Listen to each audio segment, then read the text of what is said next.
चूंकि अध्यक्ष जी ने नाम ले दिए तो मैं दोबारा, लेकिन मैं आपसे ये कहना चाहता हूं, जिस प्रकार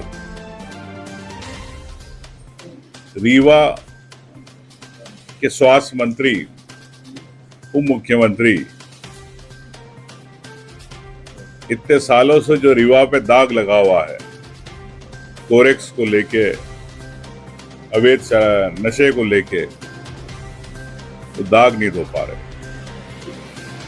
तो मैं उप मुख्यमंत्री राजेंद्र शुक्ल जी से जानना चाहूंगा कि आप जिस रीवा के रहने वाले हैं, क्या अभी तक आप रीवा को नशा मुक्त क्यों नहीं बना पाए? यहाँ के सम्मानित कांग्रेस के पदाधिकारी साथी बता रहे थे कि जगह जगह क्वार्टर की तरह कोरस की बोतलें मिलती हैं नालियों में।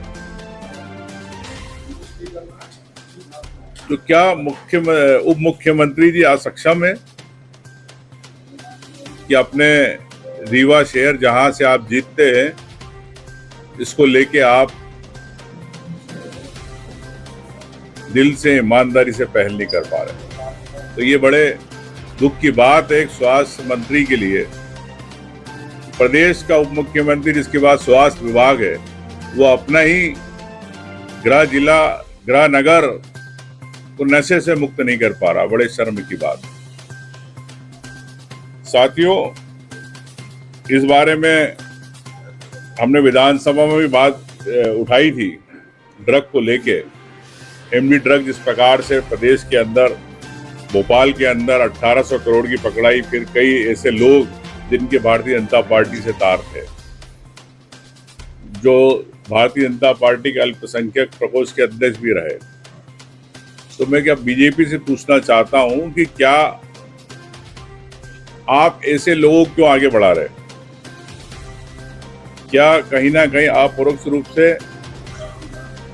बीजेपी की किन नेताओं का हाथ है और प्रदेश के युवाओं को आप क्यों नशे की ओर धकेल रहे हो? सरकार लीपापोती करना चाहती हर जांच को लेके। हमने सदन में प्रदेश की बात करी, ओबीसी आरक्षण की बात करी। सुप्रीम कोर्ट में 13% आरक्षण की सरकार अपनी तरफ से एफिडेविट नहीं देना चाहती, पिछड़ों को पीएससी के अंदर आरक्षण नहीं देना चाहती। तो सरकार वोट तो लेना चाहती है ओबीसी के, लेकिन उनको उस वर्ग के साथ न्याय नहीं करना चाहती, गिरगिट की तरह रंग बदलती रहती है। ऐसे ही किसानों की बात आपके क्षेत्र में भी है। पूरे प्रदेश के अंदर किसानों को लेके सरकार के मंत्री विधानसभा के अंदर जवाब देते रहे कि हर किसान को खाद मिल रही है, किसी को कोई लाइन में लगने की आवश्यकता नहीं है। लेकिन जैसा आप मीडिया से जानकारी मिलती है, कई किसान संगठन पार्टी के लोग भी कहते हैं कि किसान लाइन में खड़ा है, पुलिस की झड़प हो रही है, खाद की लूटमार हो रही है, कालाबाजारी हो रही है, नकली खाद बिक रही है, लेकिन सरकार के मंत्री और मुख्यमंत्री के कानों में जू तक नहीं रेंगती। इसीलिए हमने सरकार को एक भैंस की तरह बताया कि भैंस के सामने बिन बजाओगे तो कुछ नहीं होगा।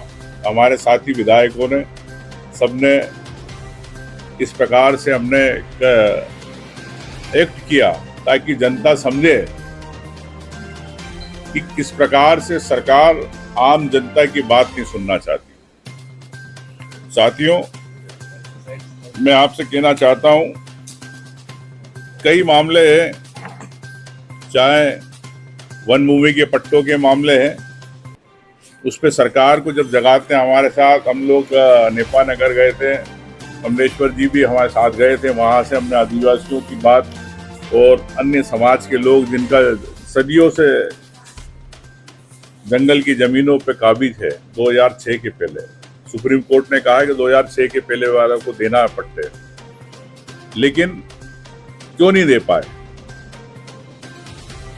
और अवैध कब्जे होते हैं तो इसके अंदर सरकार के कौन लोग है, फॉरेस्ट कैसे कौन लोग है जो कब्जे करवा रहे हैं। तो हमने मुख्यमंत्री जी से बात करी, सदन में हमने मांग उठाई कि इसको आप, जब आज की जमाने में एडवांस टेक्नोलॉजी आ गई है, साक्ष्य की आवश्यकता है, तो आपके पास हर मोबाइल में गूगल सैटेलाइट रहती है, इमेजरी सबके पास, तो आप गूगल इमेजरी को प्रमाण क्यों नहीं बनाते। हालांकि सुप्रीम कोर्ट ने भी इसमें कहा था, तो फिर सरकार ने अभी, जब हम कांग्रेस के विधायकों ने इस बात को रखा पक्ष को, प्रदेश के पूरे 1.5 लाख से ज्यादा पट्टे पड़े हैं पेंडिंग, सरकार ने उसको माना कि अब हम सैटेलाइट से सर्वे कराएंगे। लेकिन कहना अलग बात है, करना अलग बात है। अब करा पाती कि नहीं करा पाती, आने वाले 1-2 महीने में पता चले। मैं समझता हूँ कि किसी की भी जमीन का अक्षांश देशांश देखना कोई बड़ी बात नहीं, 2 मिनट में डालोगे आपको मोबाइल पे दिख जाते कि सरकार के पास सब डेटा है 20 साल 30 साल पुराना, कि यहाँ पर काबिज है कि नहीं या जंगल है कि नहीं। तो मैं समझता हूँ कि अब करना नहीं करना अलग बात है। निश्चित तौर से कानून व्यवस्था को लेकर हमने बात उठाई। आपके रीवा इस क्षेत्र में भी कई घटनाएं घट रही है, बलात्कार हो रहे हैं। प्रदेश के अंदर भी मैं समझता हूं कि रोज 7 दलित आदिवासी महिलाओं के साथ बलात्कार हो रहे हैं, और पूरे प्रदेश के अंदर 23,000 से ज्यादा महिलाएं लापता है। सरकार ने विधानसभा के इसमें जवाब में कहा। तो इससे स्पष्ट है कि किस प्रकार से कानून व्यवस्था को लेके, चाहे हत्याओं को लेके, चाहे ड्रग्स को लेके, चाहे बलात्कार की घटनाओं को लेके, चाहे दलित आदिवासियों पर अत्याचार को लेके, कानून व्यवस्था पूरे प्रदेश में किस प्रकार से फैल रही है। तो मैं समझता हूं कि मुख्यमंत्री जी को कई बार चिताया कि आप इस विभाग के प्रमुख हैं, मुख्यमंत्री भी है साथ में, तो आप के पास समय होना चाहिए इस विभाग के लिए किस प्रकार से। माननीय मुख्यमंत्री जी, मुझे लगता है कि गृह विभाग को समय कम देते। मैंने उनको सलाह दी, मलता तो आप और किसी को दे दो। अभी मुझे मालूम पड़ा यहाँ के एसपी जो है किस प्रकार से भ्रष्टाचार में डूबे हुए हैं, ये मैं कह सकता हूँ। जो चर्चाएं सामने आई है, और थानेदार परेशान है, और एक उप मुख्यमंत्री के आप रबर स्टाम्प बन के काम कर रहे हो। मैं समझता हूं कि यहाँ के एसपी जो है, अगर इस प्रकार से आप काम करेंगे पार्टी बन के, तो कांग्रेस पार्टी भी ध्यान रखेगी कि आपकी हरकतें क्या थी। ड्रग को आप रोक नहीं पा रहे, आप यहाँ पे कोरेक्स को रोक नहीं पा रहे, तो क्या कारण है। मुझे यहाँ तक जानकारी मिली कि शराब एमआरपी से ज्यादा रेट में बिक रही है। एमआरपी से ज्यादा रेट में जा रही है, तो किसके पास पैसा जा रहा है, एसपी बताएं। क्या आपके पास जा रही, क्या और क्या आप और किसी को दे रहे हैं, ये भी बताएं एसपी। मैं विवेक सिंह से पूछना चाहता हूँ। तो साथियों, निश्चित तौर से जिस प्रकार से आप देख रहे हैं कि आपके रीवा जिले के में भी 110 करोड़ का खाद्यान्न घोटाला हुआ उप मुख्यमंत्री के जिले में, तो किसका प्रशय किसका है ये आप समझ सकते हैं। और कई ऐसे ब्लैक लिस्टेड ट्रांसपोर्टर है जिनको भुगतान किया जा रहा है। जल जीवन मिशन को लेके किस प्रकार से आप जानते हैं कि यहाँ पर प्रदेश के में भी एक बड़ा घोटाला हुआ 100-125 करोड़ का इस जिले में, मऊगंज विशेष रूप से। यहाँ के एएनसी क्या कर रहे हैं आप जानते हैं कि उस पर भी किसका हस्त है। उप मुख्यमंत्री जी के क्यों खास है, तो मैं समझना चाहता हूँ कि रायन शुक्ल जी को इसमें जवाब देना चाहिए। स्वास्थ्य सुविधाएं अस्पतालों में क्या स्थिति आपको पता ही है, और मेरे से बेहतर लगता है कि उप मुख्यमंत्री जी बताएंगे कि किस प्रकार से रीवा में उप स्वास्थ्य की सुविधाओं में फर्जी घोटाले चल रहे हैं। और मैं अंत में यही कहना चाहता हूं कि जिस प्रकार से एक लड़ाई चल रही है पूरे देश के अंदर, आपने देखा कि राहुल गांधी जी ने जो चोरी की बात करी है, वोटों की बात करी है, वो अपनी जगह है। एक ही घर में 100 लोग निकल रहे हैं, एक ही वोटर लिस्ट पे एक ही व्यक्ति के नाम निकल रहे हैं। ऐसे ही प्रदेश के अंदर आपसे मैं जवाबदारी से कह सकता हूं कि कई ऐसी विधानसभा सीटें हैं जिसपे सरकार ने वोट बढ़ाए, फर्जी वोट बढ़ाए और सीटें जीती। कल इसकी हम लोग भोपाल में एक प्रेस कॉन्फ्रेंस भी करेंगे, कांग्रेस मध्य प्रदेश कांग्रेस। तो मैं ये कहना चाहता हूं कि मध्य प्रदेश का चुनाव भी भारतीय जनता पार्टी ने फर्जी तरीके से जनमत हासिल किया।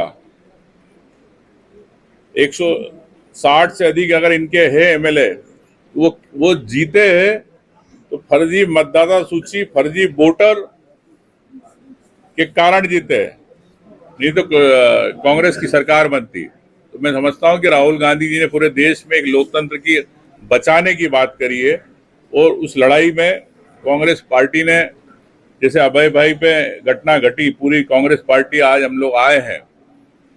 तो झूठा प्रकरण किया गया, पूर्व त्रिपाठी विधायक ने किस प्रकार से डीएसपी एक महिला अधिकारी के साथ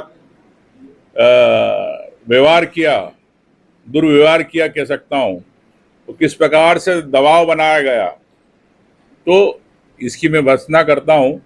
और मैं समझता हूं कि इस प्रकार की अगर कोई भी बात होगी, पूरी कांग्रेस पार्टी साथ में खड़ी रही, कोई भी कांग्रेस का विधायक हो, चाहे कांग्रेस का कार्यकर्ता हो, चाहे कांग्रेस का पदाधिकारी हो, हम सबके लिए पूरी मजबूती के साथ खड़े। आज इसीलिए हम रीवा में आए हैं।